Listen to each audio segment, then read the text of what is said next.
எல்லோருக்கும் வணக்கம். எல்லாரும் குரூப் 4 நல்லா ப்ரிப்பேர் பண்ணிட்டு இருக்கேன்னு நம்புறேன். ஓரளவு படிக்கிறது உங்களோட படிப்போட வேகத்த அதிகமா ஆக்குங்க. நல்லா சாப்பிடுங்க. நல்லா தூங்குங்க. ஆ ரொம்ப ப்ரெஷர் எடுத்துக்காதீங்க. படிக்கல, இன்னும் இவ்வளோ இருக்கே, அவ்வளோ இருக்கே அப்படின்னு சொல்லிட்டு ரொம்ப ஃபீல் பண்ணாதீங்க. கரெக்ட்டா ஒரு ப்ராப்பரா ஒரு ஷெட்யூல் போடுங்க. அந்த ஷெட்யூல கரெக்ட்டா ஃபாலோ பண்ணுங்க. அது பண்ணாலே போதும். குரூப் 1 வந்துட்டு பெரிய விஷயம்லாம் கிடையாது. சிம்பிளா நீங்க வந்துட்டு அப்ரோச் பண்ணாலே போதும். தமிழ் நல்லா படிங்க. நம்ம ஸ்டூடண்ட்ஸ் எல்லாமே தமிழ் நீங்க படிக்கிறத பார்த்து எனக்கே சந்தோஷமா இருக்கு. அவ்ளோ ஆர்வமா நெறைய நல்லா டெஸ்ட் மார்க் எல்லாம் பார்க்கும்போது, கொஞ்சம் திருப்தியா தான் இருக்கு. ஆனா அதே சைடு ஜிகே பக்கம் போகும்போது கொஞ்சம் மனசுக்கு கஷ்டமா இருக்கு. ஏன்னா நம்ம ரெகுலரா டிஸ்கஸ் பண்ற விஷயங்கள்ல அவங்களுக்கு நெறைய விஷயங்கள் தெரிய மாட்டேங்குது. ஒரு கொஸ்டின் எடுத்தோம் கேட்கிறோம் அப்டின்னா, அது ரிலேட்டடா அடுத்த கொஸ்டின் கேட்கிறோம் அப்டின்னா, அவங்களுக்கு நெறைய விஷயங்கள் தெரிய மாட்டேங்குது. ஸோ, அது கொஞ்சம் கஷ்டமான விஷயமா தான் இருக்கு. ஸோ, நீங்க கேட்கிறதும் அதே தான். சார் எங்களுக்கு ஜிகே வரமாட்டேங்குது. நீங்க ஜிகேக்கு மட்டும் எங்களுக்கு ஒரு தனியா ஒரு டெஸ்ட் பேட்ச் குடுங்க. நாங்க கண்டிப்பா ஃபாலோ பண்றோம் அப்டின்ற மாரி கேட்டிருந்தீங்க. ஸோ, உங்களுக்காக தான் இந்த ஷெட்யூல் பிரிப்பேர் பண்ணியிருக்கோம். முழுக்க முழுக்க 6 டூ 10 மட்டும் தான் இருக்கும். 11த், 12த் போகவே போறது கிடையாது. தமிழா இருக்கட்டும், சயன்ஸா இருக்கட்டும், இல்ல ஜிகேல நீங்க என்ன வேணாலும் எடுத்துட்டு வாங்க. 6 டூ 10 மட்டும் தான் படிக்க போறோம். குரூப் ஒர்க்கு 6 டூ 10 மட்டும் தரோவா படிச்சா போதும். 11த், 12த்ல நம்ம என்ன படிக்கணும் அப்டின்னா, புக் பேக் கண்டிப்பா படிக்கணும். ஒரு முக்கியமான ஹைலைட் பண்ண வார்த்தைகள், அதுக்கப்புறம் பாக்ஸ் கொஸ்டின்ஸ் அததான் 11த், 12த்ல நம்ம பார்க்க போறோம். ஸோ நம்ம இந்த ஷெட்யூல் எப்படி பிரிப்பேர் பண்ணியிருக்கோம் அப்டின்னா, 6 டூ 10 தான். ஸோ இது லாஸ்ட்டா ஒரு 4 ரிவிஷன் டெஸ்ட் இருக்கும். அதோட இந்த ஷெட்யூலும் முடிஞ்சிரும். ஸோ இந்த ஜிகே பொறுத்தவரைக்கும், இதுவரைக்கும் ஒரு 3 வருஷம் கொஸ்டின் அனலைஸ் பண்ணி பார்த்தேன். பண்ணி பார்த்துட்டு தான் நான் உங்களுக்கு 6 டூ 10 போதும் அப்படின்னு முடிவு பண்ணியிருக்கேன். ஸோ இந்த 3 வருஷத்துல மோஸ்ட்லி கேட்டது எல்லாமே 6 டூ 10க்குள்ள தான் இருக்கு. சிவிக்ஸ பொறுத்தவரைக்கும் நீங்க 10த் வரைக்கும் கிளியரா படிச்சிட்டீங்கனாலே போதும். அத தாண்டி மோஸ்ட்லி கொஸ்டின் வராது. அப்படியே கொஸ்டின் வந்தாலும் நீங்க ஈஸியா அட்டெண்ட் பண்ற மாரி தான் அந்த கொஸ்டின் இருக்கும். ஸோ 6 டூ 10 மட்டும் தான் படிக்க போறோம். ஆனா, நம்ம 6 டூ 10 மட்டும் தான் படிக்க போறோம் அப்படின்றதுக்காக, ஏனோ தானோன்னு இந்த 6 டூ 10 நீங்க படிச்சு குடு 6 டூ 10 படிக்கிறோம் அப்படின்னா, கிளியரா இருக்கணும் வார்த்தைகள். ரொம்ப தெளிவா படிக்கணும். தெரியல அப்படின்னா 2, 3 தடவையாச்சும் ரீட் பண்ணிருங்க.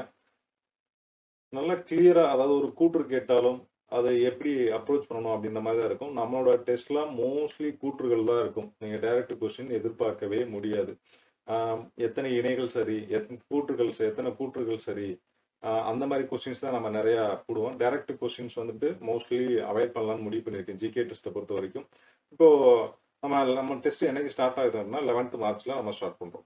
11த் மார்ச்ல 10த் சிவிக்ஸ் ஸ்டார்ட் ஆகுது. ஸோ ஃபர்ஸ்ட்டு ஒரு 5 லெசன் இருக்கு. சிவிக்ஸ்ல ஒரு 5 லெசன் இருக்கு. இந்த 5 லெசன்லயும் ஒவ்வொரு லெசனுக்கு 10 கொஸ்டின் எடுக்க போறோம். ஒரு லெசனுக்கு 10 கொஸ்டின் எடுக்க போறோம். இந்த 10 கொஸ்டின்ல 5 கூற்று வந்துரும். 2 இணைகள் சரியா, தவறா அப்படின்ற மாரி இருக்கும். இல்ல பொறுத்துக அந்த மாரி ஒரு கொஸ்டின்ஸ் இருக்கலாம். பேலன்ஸ் உள்ள 3 கொஸ்டின்ஸ் மட்டும் தான் எப்படி இருக்கும்னா, டைரக்ட் கொஸ்டினாவே இருக்கும். மோஸ்ட்லி உங்களுக்கு கூற்று மட்டும் தான் வப்பான். ஏன்னா, ஒரு லெசன நம்ம ஃபுல்லா கவர் பண்ணணும் அப்படின்னா, ஃபர்ஸ்ட் லெசன ஃபுல்லா நான் எடுத்து அந்த ஒரு 10 பக்கம் இருக்குன்னா, அந்த 10 பக்கத்துல இருந்து நான் 10 கொஸ்டின் எடுக்கணும்னா, இப்போ ஒரு 10 கொஸ்டின்ல ஒரு ஏரியாவே நான் கவர் பண்ணணும் அப்படின்னா, நான் கூற்றுகள் அதிகமா வைக்கணும், பொறுத்துக அதிகமா வைக்கணும். அப்பதான் அந்த ஏரியாவ நான் கவர் பண்ண முடியும். அப்பதான் நீங்களும் படிக்கிறதுக்கு இன்ட்ரெஸ்ட்டா இருக்கும். கொஸ்டின் எப்பவுமே நம்ம கஷ்டமா தான் எடுப்போம். ஈஸியாலாம் எடுக்க போறதே கிடையாது. நீங்க என்ன புரிஞ்சுக்கிட்டீங்க அப்படின்றத நம்ம வந்துட்டு ஆ பார்க்க போறோம்.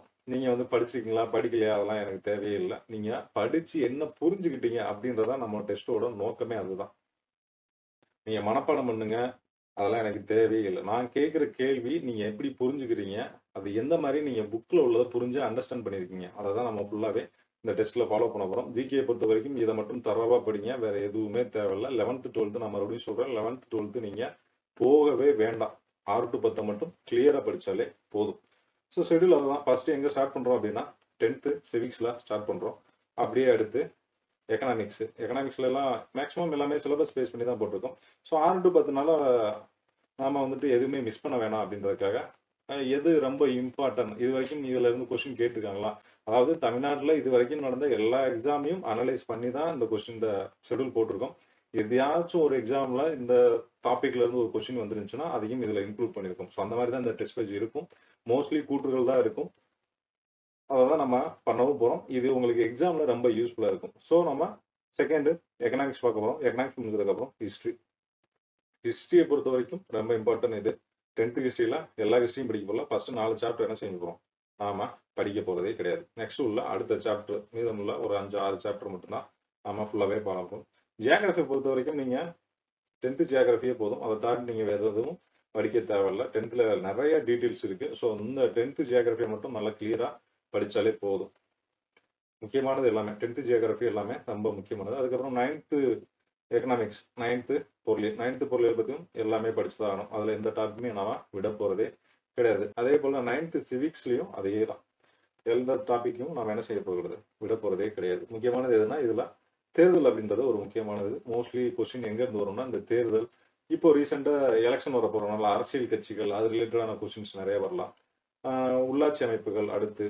ஸோ அந்த மாரி ஒரு முக்கியமான டாபிக் எல்லாம் எங்க இருக்குன்னா, 9th சிவிக்ஸ்ல இருக்கு. அதனால நம்ம 9th சிவிக்ஸ்ல எந்த பாடத்தையும் விட போறது கிடையாது.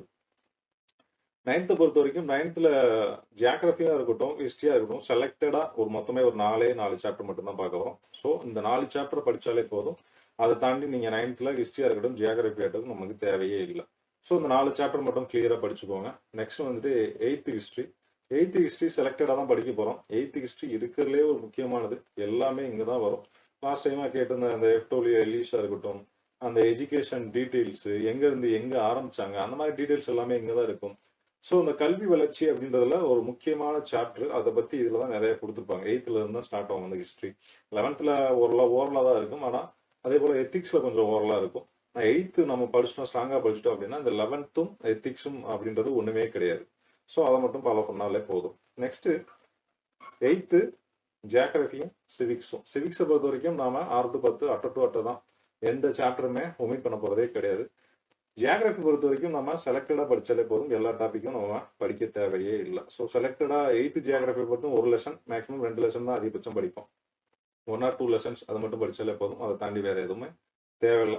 எக்கனாமிக்ஸை பொறுத்த வரைக்கும் 6 to 8 வரைக்கும் ரொம்ப மினிமமா தான் இருக்கு. ஸோ அதை எல்லாமே கம்பைன் பண்ணி ஒரே டெஸ்ட்டா போட்டிருக்கோம். ஸோ அது படிக்கிறதுக்கும் உங்களுக்கு ஈஸியாவும் இருக்கும். எக்கனாமிக்ஸை பொறுத்த வரைக்கும் நம்ம அந்த டெஸ்ட் முடிக்கிறதுக்குள்ள உங்களுக்கு நான் அடிஷனலா ஒரு மெட்டீரியல் ரெடி பண்ணி தரேன். ஒரு 10 to 12 பேஜ் இருக்கும் ஓவராலா அந்த மெட்டீரியல். ஸோ அந்த மெட்டீரியல் மட்டும் எக்கனாமிக்ஸ் நீங்க ஃபாலோ பண்ணுங்க. எக்கனாமிக்ஸ்ல ஒரு 7 கொஸ்டின் தான் வருது.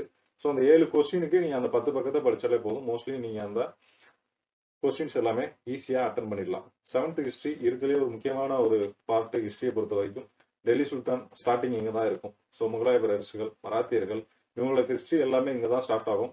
ஸோ நம்ம இந்த பேசிக்ஸ் எவ்வளோக்கு எவ்வளோ ஸ்ட்ராங்கா இருக்கமோ அப்பதான் மேல படிக்க ரொம்ப ஈஸியா இருக்கும். பேசிக்ஸே நம்ம படிக்காம 11th போய் உட்காந்து டைரக்டா 11th மட்டும் படிச்சோம் அப்படின்னா படிக்கிறதே வேஸ்ட். பேசிக்ஸ் எப்பவுமே ஸ்ட்ராங்கா இருந்தது அப்படின்னா நம்ம வந்துட்டு என்ன செய்யுது, மேல உள்ள கண்டென்ட் நமக்கு தேவையில்லை.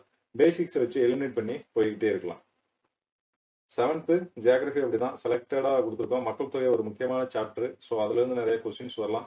சுற்றுலா அப்படின்றது ஒரு முக்கியமான கொஸ்டின் ஏரியா. அதுல இருந்து நிறைய கொஸ்டின்ஸ் வரலாம். ஸோ இது ரெண்டும் நம்ம இன்க்ளூட் பண்ணியிருக்கோம். சிலபஸ்ல சுற்றுலா கொடுத்துருக்காங்க அப்படின்றத விட அது நம்ம கண்டிப்பா தெரிஞ்சுக்க வேண்டிய ஒரு விஷயம் சுற்றுலா பத்தி. ஏன்னா அது கரண்ட் அஃபேர்ஸ்ல நிறைய அப்டேட் ஆகிட்டே இருக்கு. ஸோ அதனால சுற்றுலா பத்தி நம்ம நிறைய தெரிஞ்சுக்கணும். அதுக்கப்புறம் 7th சிவிக்ஸ் அதே தான். 7th சிவிக்ஸை பொறுத்த வரைக்கும் நம்ம எதுவுமே சிவிக்ஸை பொறுத்த வரைக்கும் எப்பவும் ஒமிட் பண்ண போறதே கிடையாது. இதுல முக்கியமானது என்னதுன்னா இந்த 7th அரசியல் கட்சிகள். இதே தான். இந்த அரசியல் கட்சிகள் 9th நம்ம பார்த்தோம். ஸோ அதே தான் இதுலயும் இருக்கும். ஸோ இந்த பேசிக்கும் நம்ம கண்டிப்பா படிச்சே ஆகணும். Next 6th history. 6வது ஹிஸ்டரியை பொறுத்த வரைக்கும் நீங்க எல்லாமே படிச்சுதான் ஆகணும். நான் எதுவுமே ஒமிட் பண்ண வேணாம்னு தான் சொல்லுவேன். ஏன்னா எல்லாமே ரொம்ப முக்கியமானது. பேசிக்ஸா இருக்கும். அதுல ஏன் இந்த இது எல்லா சாப்டர் எல்லாமே நம்ம ஒமிட் பண்ண வேணாம் அப்படின்னு சொல்றேன் அப்படின்னா, என்ன பண்ணிருக்காங்க அப்படின்னா சிலபஸ்ல உள்ள ஒரு சில கண்டென்ட் பாக்ஸ் கொஸ்டின்ஸை இந்த 6ஆம் வகுப்பு புக்லயோ சரி, இல்ல ஒரு சிலபஸ் இல்லாத ஒரு பாடமா இருக்கட்டும், அந்த பாடத்துல ஒரு பாக்ஸ் கொஸ்டினா இருக்கு. ஸோ அது நம்ம சிலபஸ்ல இருக்கிறதுனால அது நம்ம எக்ஸாம்லாம் வந்து அது கொஸ்டினா இருக்கு. ஸோ அதனாலதான் நான் மேக்ஸிமம் என்ன சொல்லுவேன் அப்படின்னா 6 to 10 நீங்க படிக்கும்போது ஃபுல்லா ரீட் பண்ணிருங்க. ஃபுல்லாவே அட்டை டு அட்டை ரீட் பண்ணிருங்க. ஒரு புரியல அப்படின்னாலும் பிரச்சனை இல்லை. ஒரு 2 மணி நேரம் அந்த கொஸ்டின் அந்த ஒரு சாப்டர் மட்டும் ஃபுல்லா ரீட் பண்ணிட்டீங்க அப்படின்னா ஈஸியா இருக்கும். அந்த இதை நம்ம படிக்கணும் அப்படின்னு அவசியம் கிடையாது. சிலபஸ்ல உள்ளது அதுல ஏதாச்சும் ரீட் பண்ணும்போது வந்தது அப்படின்னா அதை தனியா நோட் பண்ணி வச்சுக்கோங்க. மறுபடியும் அந்த சாப்டர் நம்ம என்ன செய்யப்படுது, ரீட் பண்ண போறது கிடையாது. நெக்ஸ்ட் 6th ஹிஸ்டரியும் 7th ஹிஸ்டரியும் ஒரு 4, 5 அந்த மாதிரி பிரிச்சிருக்கோம். ஸோ எல்லாமே ஒரே நாளில் படிக்க முடியாது. புக்கு கொஞ்சம் 2, 3 புக்கு இருக்கிறதுனால ஒரு 3 புக் இருக்கிறதுனால உங்களுக்கு படிக்கிறது கொஞ்சம் கஷ்டமா இருக்கு அப்படின்னா ஸ்ப்ளிட் பண்ணியிருக்கோம். ஸோ அது ஒரு 2 டெஸ்ட்டாக கண்டக்ட் பண்ண போகிறோம். அதே மாதிரி 6th ஜியோகிராஃபி பொறுத்த வரைக்கும் அதே தான். ஃபுல்லாகவே எல்லா பாடமும் நீங்கள் படிக்கிற மாதிரி தான் இருக்கும். இந்த கான்டினென்டல் அப்படின்றது நம்ம வேணாம்னு நினச்சிட்டு இருந்தோம். ஆனால் கான்டினென்டலில் நிறைய விஷயங்கள் இருக்குது. அதனால இதில் மட்டும் படிச்சுக்கலாம். 6th அதே போல் குடிமையியலை பொறுத்த வரைக்கும் எல்லாமே நம்ம படிக்க தான் போகிறோம். ஸோ எல்லாமே முக்கியமானது. தேசிய ஜனங்கள் இதில் இருக்கிறதுலே கொஞ்சம் முக்கியமானது. ஸோ எல்லாமே நம்ம ஓவராலாக ஜிகே 6 to 10 மட்டும் தான் பார்க்க போறோம். திருப்புதல் மொத்தமா 6 to 10 ஹிஸ்டரி வரைக்கும் ஒரு நாள். அதுக்கப்புறம் 6 to 10 சிவிக்ஸ் ஒரு நாள். அதுக்கப்புறம் எக்கனாமிக்ஸ் ஒரு நாள், ஜியோகிராஃபி ஒரு நாள். அப்புறம் 6 to 10 ஃபுல்லாவே 6ஆம் தேதி ஃபுல்லாவே ஒரு ஃபுல் டெஸ்ட் வச்சுட்டு ஓவராலா நம்ம டெஸ்ட்டை கம்ப்ளீட் பண்ணிக்கலாம். இதுதான் நம்மளோட ஃபுல் ஷெட்யூல். இந்த ஷெட்யூல் தான் ஃபுல்லாவே ஃபாலோ பண்ண போறோம். மேக்ஸிமம் இந்த ஷெட்யூலில் ஃபாலோ பண்ணுங்க. நீங்க இது போக நீங்க அடிஷனலாக படிக்கிறதா இருந்தாலும் படிங்க. என்ன கேட்டால் நீங்க 6 to 10 ஸ்ட்ராங்கா இருந்தீங்க அப்படின்னா 11th 12th உங்களால ஈஸியா எலிமினேட் பண்ணி ஆன்சர் பண்ண முடியும். ஸோ அதனால கன்ஃபியூஸ் ஆகிக்காதீங்க. தமிழ் நல்லா படிங்க.